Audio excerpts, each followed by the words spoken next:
I'm so hot. Like, I'm not hot because of my nervousness. I'm hot because it's a summer day. You're doing good.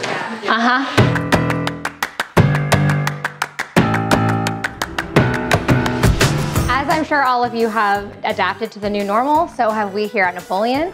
I have been working from home and loving it.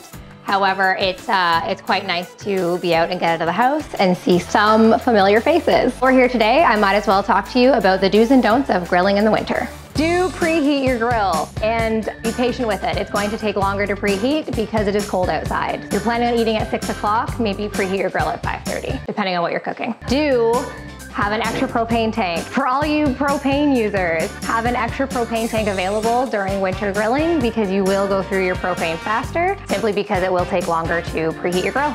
Do make sure you have a clear path to your grill if you live in a cool climate where you get ice and snow, like here in Canada. We wouldn't want you carrying your perfected Napoleon eats back to your house and it being a victim of you falling. Don't keep your grill in a humid garage. Why? Because of corrosion. Humidity will promote the corrosion of your grill. If you plan on storing your grill outside or you plan on grilling throughout the winter, check out our video below, I think, where, oh, up here. Our YouTube channel has a video on when to cover or not to cover your grill. Do keep your cast iron cooking grids inside if you plan on not grilling for the winter. This will help prevent surface oxidation. Surface oxidation is simply when your cast iron cooking grids start to get like a surface coating of rust. It'll look orange or brown. And the way to prevent that is to consistently season your cast iron. And if you do plan on grilling all winter because you are a badass griller, am I allowed to say that? Then make sure you keep up with your seasoning on your cast iron. You know, much like our skin in the wintertime, it gets dry and your cast iron cooking grids will also get dry, and we don't want that. If you don't know how to season your cast iron cooking grids, you can go to our YouTube channel and check out our video on how to. Luke really tripped me out. Yeah, it's totally your fault. Don't make me do it again.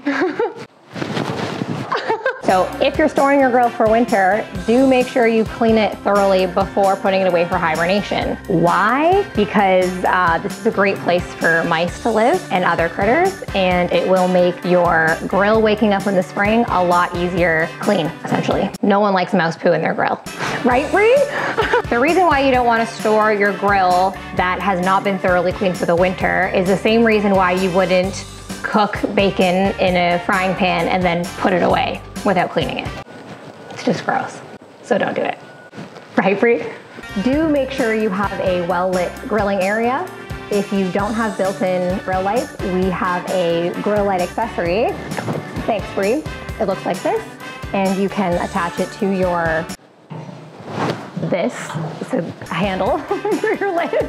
Grilling in the dark might be an extreme sport, however, it's not one we recommend. So make sure your grilling area is lit well. Do use a wireless thermometer if you can, simply because in the wintertime it is cold and we want to limit the amount of times we are opening and closing the lid. So wirelessly, you don't have to open the lid to check the temperature of your meat. Pretty cool. Yeah, Bree is going to go get us one so I can show you what it looks like. Ooh. Voila, wireless. Oh, this is magnetic. I didn't know that. We think of everything. So you'd put these prongs into your meat inside the grill, and these ends here plug into this guy, and the temperature will show up here instead of you having to open the grill and let all your heat expel into the winter air. Drip pan, clean your drip pan. Do put extra TLC into your grill, because if you take care of your grill will take care of you for years to come. Clean your drip pan. Don't leave your grill unattended. This applies to all 4 seasons, not just in the winter. Although your grill is an outdoor rated appliance, it should never be left unattended while in operation. You wouldn't leave your gas stove running with the pilot light on and go, you know, outside grocery shopping or to your neighbor's house. Don't leave your grill unattended. We care about the safety of your grill and the safety of you, right? Thank you for watching my video. And if you have any questions for the customer experience team, give them a call. Out. That's a wrap!